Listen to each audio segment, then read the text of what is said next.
Hi everyone, welcome to the next lecture of strength of materials.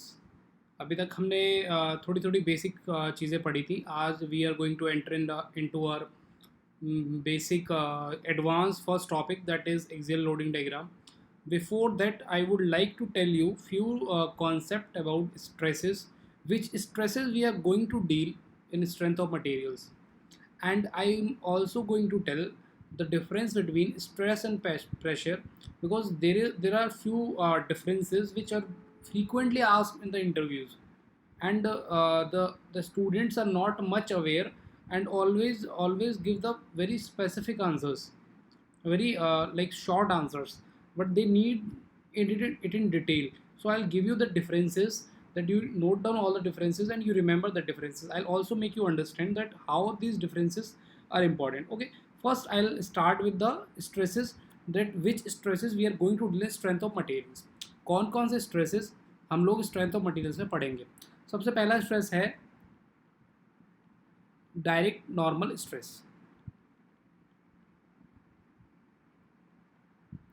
अपने को पता है normal stress is the stress that is perpendicular to the cross section. For example, this is a beam,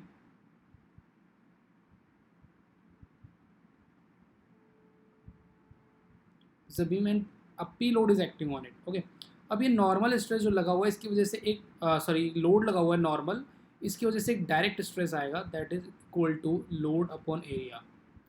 load upon area की equal आएगा। Second stress जो हम इसमें पढ़ेंगे, that is bending stress.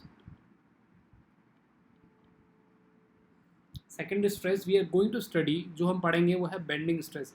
Bending stresses आती हैं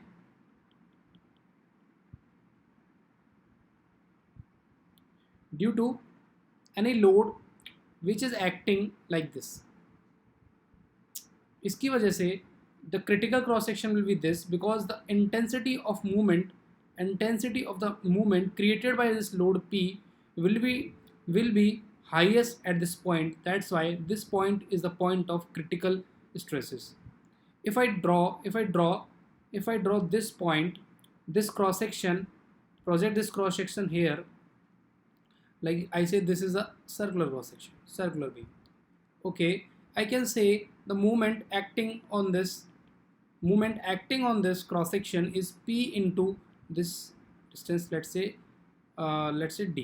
Okay, P into D. Now due to this movement, our stresses, the bending stresses will be M upon I into Y. Y is the distance at which we are finding the bending stress.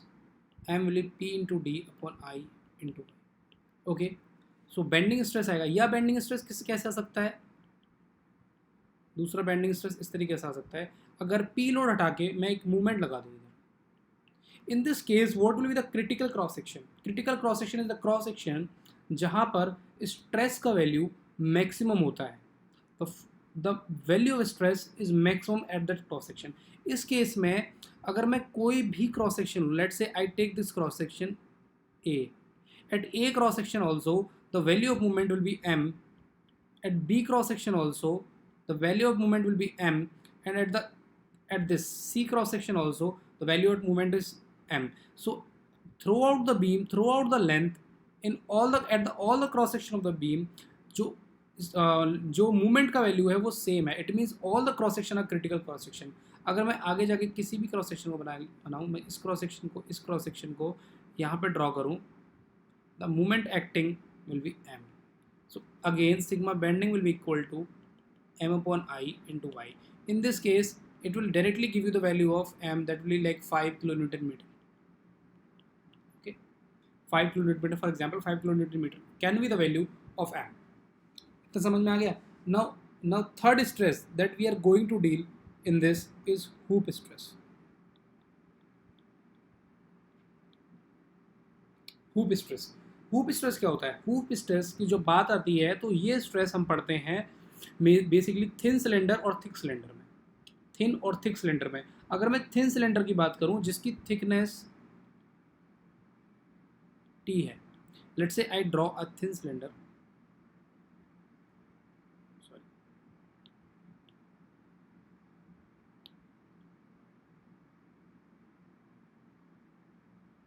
Okay, this is a thin cylinder जिसमें internally एक fluid flow कर रहा है। वो fluid कैसे pressure लगा रहा है, एक प्रेशर लग रहा है इसके इंटरनल सरफेस पे। मैं कह सकता हूँ इसकी थिकनेस जो है वो टी है। इसमें इंटरनली जो प्रेशर लगा रहा है ये फ्लूइड, वो कुछ इस प्रकार लगा रहा है, इस प्रकार। इसकी वजह से जो हूप स्ट्रेस जनरेट होगी, इसमें बेसिकली 3 स्ट्रेसेस आती हैं, हूप स्ट्रेस, लॉन्गिट्यूडनल स्ट्रेस और हूप स्ट्रेस, लॉन्गिट्यूडनल स्ट्रेस, और तीसरी होती है रेडियल स्ट्रेस। अब इसमें जो हूप स्ट्रेस जनरेट होगी that will be equal to ED by 2T. It is also a normal stress. It is also a normal stress. इस स्ट्रेस के बारे में हम डिटेल में आगे जाके थिन और थिक सिलेंडर में पढ़ेंगे, जो कि इसका last few of the last topics होंगे, उसके बारे में जाके पढ़ेंगे। ठीक है, ये हो गया hoop stress. So we are done with the direct normal stress, bending stress and hoop stress. Okay, इतना समझ में आ गया सबको। नेक्स्ट हमारा जो स्ट्रेस है वो होगा shear stress.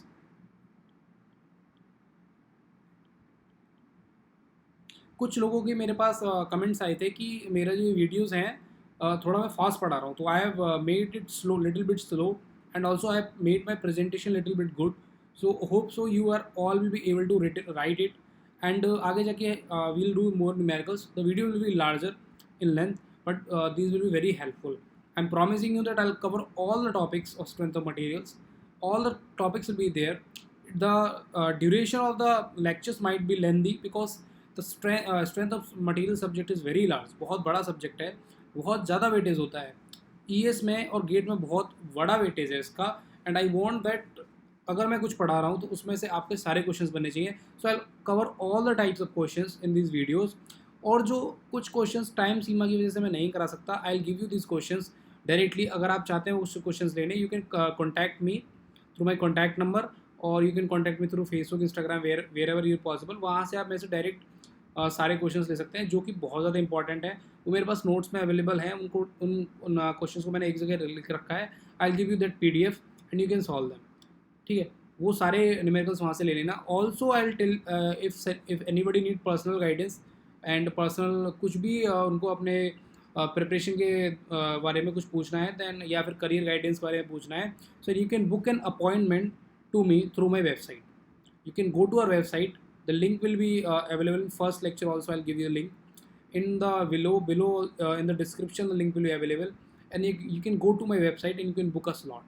I will definitely answer all your questions there. I'll guide you through your career. Okay, so next is shear stress. shear stress कैसे होता है? shear stress मैंने बताया था, क्रॉस सेक्शन के पैरेलल लगता है हमेशा। जो स्ट्रेस ट्रांसवर्स या पैरेलल लगता है क्रॉस सेक्शन के, दैट इज shear stress। आएगा फिर से,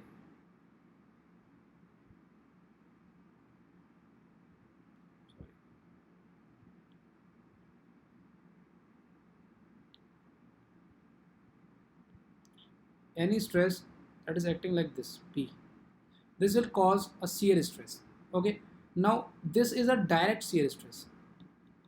This is a direct shear stress. Now how much will be tau direct? Tau direct will be P by A, again P by A. इसमें कोई भी ज़्यादा बड़ा लॉजिक नहीं है। Direct is force upon area, induce force upon area. Okay, अब second क्या हो जाएगा? सेकंड हो जाएगा stress, shear stress due to torsion. जैसे बैंडिंग की वजह से अपन एक पढ़ते हैं, एक हम नॉर्मल पढ़ते हैं, तो वो नॉर्मल की जगह इसमें टेंजेंशियल स्ट्रेस हो गया। एक फिर अपन पढ़ते हैं बैंडिंग की वजह से क्या स्ट्रेस आती है, दूसरा इसमें टॉर्जन स्ट्रेस हो, टॉर्जन की वजह से shear स्ट्रेस आती है ड्यू टू टॉर्जन। ठीक है, अब टॉर्जन की जब भी बात आती है, in most of the cases will we see that the beam will be circular, because most of the cases में हम शाफ्ट की डिज़ाइन करते हैं मैकेनिकल इंजीनियरिंग में, और मैकेनिक शाफ्ट जितनी भी होती है सारी की सारी सर्कुलर होती हैं। इस वजह से ऑल द क्वेश्चंस, जो भी आप क्वेश्चंस देखेंगे नॉर्मली, सब सर्कुलर होंगे टॉर्जन के केसेस में। आप इसी बीम्स वगैरह का नहीं देखेंगे, क्योंकि बीम्स में जो लोडिंग भी होती है ना, मान लीजिए ये बीम है, इस स्क्वायर या फिर रेक्टेंगल क्रॉस सेक्शन की बीम है, उसके ऊपर लोडिंग हमेशा टॉप पे होती है, कभी भी टॉर्जन का केस नहीं होता उसमें। Okay, this is a circular. अब इसमें जब टॉर्जन अगर मुझे को लगाना है तो I can use like this can be the torque, this can be the torque. Critical cross section, सारे क्रॉस सेक्शन क्रिटिकल हो जाएंगे। इस क्रॉस सेक्शन पे, एक्स क्रॉस सेक्शन पे भी अगर टी एक्स एक्स की बात करूँगा तो that will equal to T. Sign convention मैं आपको पढ़ाऊंगा बाद में, अभी हम साइन में नहीं जा रहे हैं। टी, अब मैं जानता हूँ T by J equal to tau by R. Okay, तो टाउ टॉर्जन कितनी हो गई, tau torsion equal to T into R by J. J is the polar moment of inertia. जब हम shear stress torsion shear stress specifically पढ़ेंगे, मैं सारे जे लिखवाऊंगा आपको, ये बात समझाऊंगा कैसे आती है, ये कैसे क्रिएट होती है, live examples and all these things I will cover in those videos. Okay, after that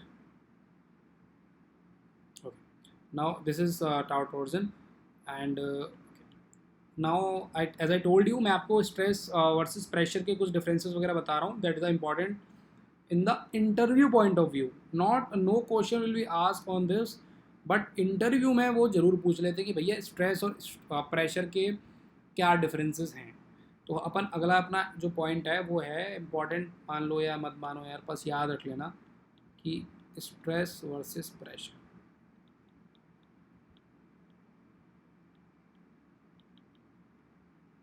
stress versus pressure. अच्छा, कुछ लोग बोलेंगे कि सर रिटन नोट्स क्यों नहीं दे रहे हो। इसका रिटन रिटन इसलिए नहीं दे रहा हूँ भाई, पेन चलना चाहिए। मैं लिख रहा हूँ तो तुम भी लिखो, और पेन चलना चाहिए। पेन चलेगा तो दिमाग चलेगा। अगर स्क्रीन पे सब कुछ लिखाएगा और आंखें चलेंगी तो दिमाग नहीं चलेगा। मैं इस प्रोजेक्टर पर पढ़ाते हैं लोग, आंखें चलती हैं दिमाग नहीं चलता, आंखें चल जाती हैं भूल जाते हैं। जब पेन चलता है तो दिमाग चलता है, क्योंकि हमारे जो माइंड होता है ना, वो फंक्शन करता है हमारे हैंड फिंगर्स को, माइंड फिंगर्स को, कि भाई ये उंगली चला, वो उंगली चला, क्या लिखा है उसको पढ़। और फिर तो दो काम होते हैं, अपन आँख से देखते हैं, पढ़ते हैं, फिर अपन लिखते हैं। दो काम होते हैं, दो काम होंगे तो चीज़ें ज़्यादा परफेक्ट होंगी। इसलिए हमेशा नोट्स बनाओ, कभी भी किसी के नोट्स मत पढ़ो, खुद के नोट्स बनाओ और पढ़ो। दूसरों से क्या नाम है, लेक्चर्स करो और उससे नोट्स बनाओ हमेशा। Stress versus pressure. Okay, now stress, एक तो इसके बारे में बहुत सी बेसिक सी डेफिनेशन है। Stress is internal resisting force per unit area, force per unit. ये तो दो सेकंड क्लास का बच्चा बता देगा। और ये क्या है, external applied force per unit area. जैसे आप ये बताओगे ना, एग्जामिनर एक बार खुश होगा और बोलेगा और बताओ, और बताओ। फिर ये मत कहते ना मैं तो अच्छा हूँ सर, आप बताओ कैसे हो, नहीं, और बताने पॉइंट्स। आप बोलो और बताओ सर, सब बढ़िया था घर में, सब बढ़िया, नहीं नहीं नहीं, और बताओ। मतलब बेटा ये तो मेरा बच्चा बता देगा जो स्कूल जा रहा है कि भैया स्ट्रेस और प्रेशर में क्या डिफरेंस है, मुझे तो तू और बता, तू क्या चाह रहा है। अब आती है कहानी। चलो लाइन ही खींच लेते हैं सीधे। पहला पॉइंट हो गया। दूसरा पॉइंट, स्ट्रेस। स्ट्रेस जो है, it can act parallel to the surface, normal to the surface, और at any angle to the surface. ये किसी भी डायरेक्शन में लग सकती है। Stress can act at any direction to surface. But pressure का ऐसा केस नहीं है। Pressure always acts normal to the surface. Pressure always acts normal to the surface. Pressure हमेशा, अगर ये फ्लूइड है तो ये ऐसे ही लगेगा प्रेशर। और अगर स्ट्रेस की बात करूँ तो देखो, ये बीम है, या पी लोड लगा हुआ है। अगर मैं एक क्रॉस सेक्शन ऐसे काटूँ तो इस पर एक स्ट्रेस आएगा ऐसे करके, इस पर एक स्ट्रेस ऐसे भी आएगा और ऐसे भी आएगा एक स्ट्रेस, ऐसे भी आएगा। मतलब पैरेलल भी आएगा उसके, और आएगा और इसको, और ये स्ट्रेस कुछ ऐसे होगा। इन दोनों को जब आप इसके अलाउंग निकालोगे, इसके अलाउंग निकालोगे थीटा एंगल पे, तो जाके ये क्या क्या नाम है पता चलेगा। मतलब हर डायरेक्शन में होता है स्ट्रेस बेसिकली, किसी भी डायरेक्शन आप किसी भी एंगल पे स्ट्रेस निकाल सकते हो, उसका वैल्यू अलग अलग होता है। ये अपन पढ़ भी लेंगे बाद में, ठीक है। तीसरा, जो स्ट्रेस है, it can be induced by the pressure. Pressure लगाने से स्ट्रेस आ सकती है, बट प्रेशर लगाने से स्ट्रेस आ, लेकिन स्ट्रेस लगाने से प्रेशर नहीं जनरेट हो सकता। यहाँ लिख देते हैं कि pressure can induce stress but vice versa is not possible.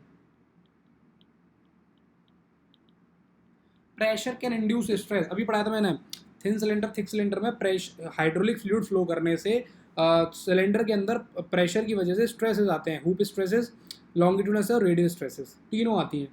लेकिन क्या हुप स्ट्रेसेस की वजह से प्रेशर आ सकता है? नहीं नहीं नहीं, प्रेशर की वजह से ही हमेशा स्ट्रेसेस आते हैं। ये बात आप अपने दिमाग में घुसा लो अंदर तक, प्रेशर की वजह से स्ट्रेसेस जनरेट होती हैं, बट स्ट्रेस की वजह से प्रेशर नहीं आ सकता।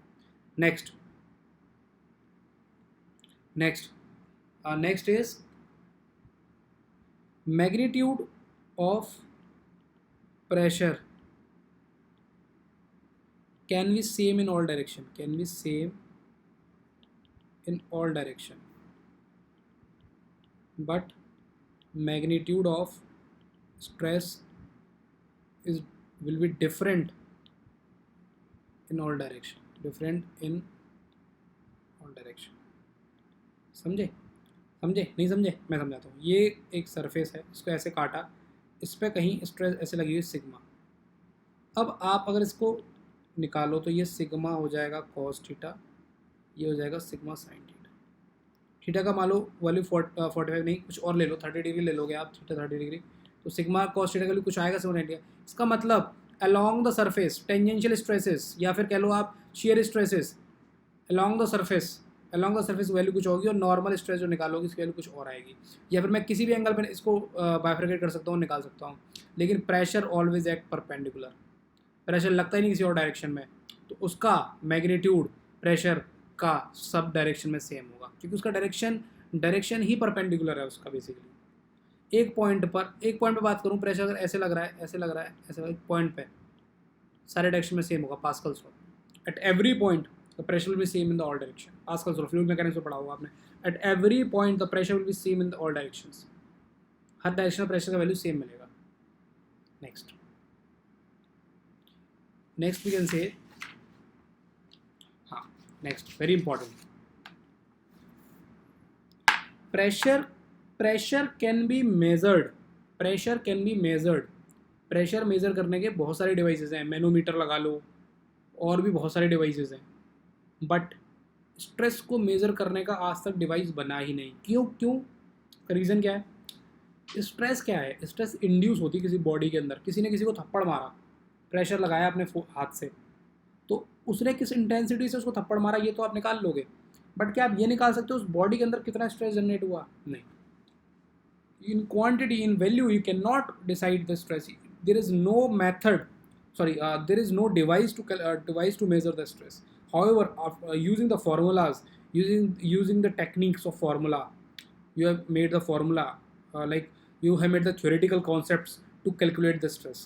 So pressure can be measured, but stress cannot. But stress can't.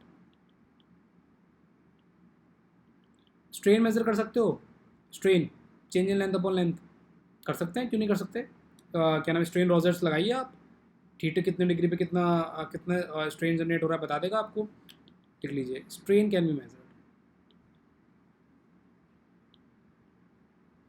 Strain life phenomena है ना यार, स्ट्रेन दिखता है ना अपने आंखों से, किसी को खींचोगे तो वो चौड़ रहा है, मतलब दिखेगा ना आपको बेसिकली, इसको खींचूंगा तो मैं दिखेगा ना मेरे को स्ट्रेन आ रहा है इसमें, इसको तोड़ के दो हिस्सों में तोड़ दूंगा तो पता चलेगा ना मेरे को कि ये टूटा है, इसके अंदर कितनी स्ट्रेस जनरेट वो नहीं दिखेगी मेरे को आंखों से, तो इट कैन बी मेजर्ड, जो हमको आंखों से दिख रहा है वो मेजर किया जा सकता है। 6 most important, pressure is a scalar quantity, but stress is a second order tensor quantity.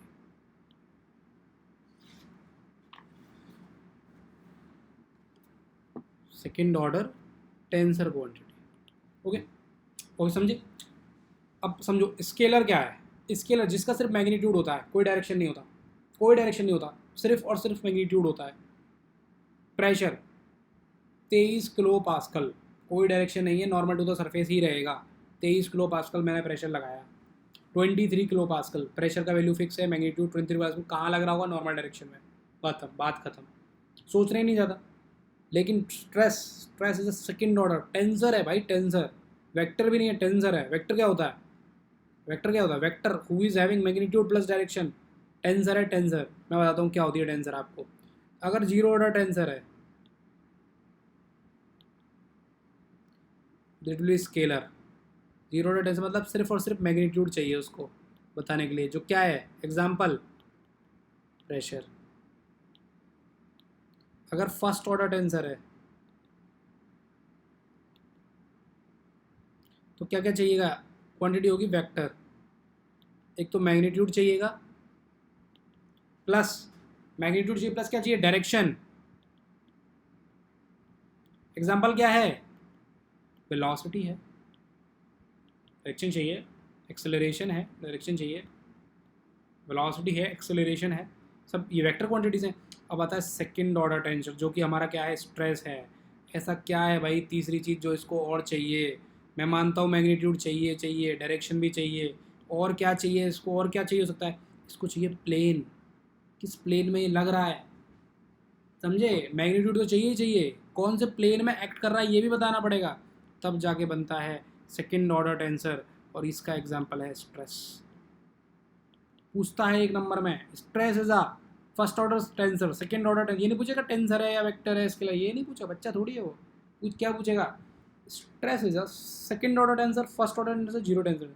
या पूछेगा stress, we know stress is second order tensor because, ऐसा reason, because it requires magnitude, direction and point of application. गलत, point of application नहीं चाहिए उसको, बताना है तुमको, प्लेन बताना है, प्लेन ऑफ एप्लीकेशन कहाँ लग रहा है, किस प्लेन में एक्ट कर रहा है, एक्स वाई प्लेन में है, वाई जेड प्लेन में है, जेड एक्स प्लेन में है, किस प्लेन में वो तुम्हारा स्ट्रेस जो है वो एक्ट कर रहा है।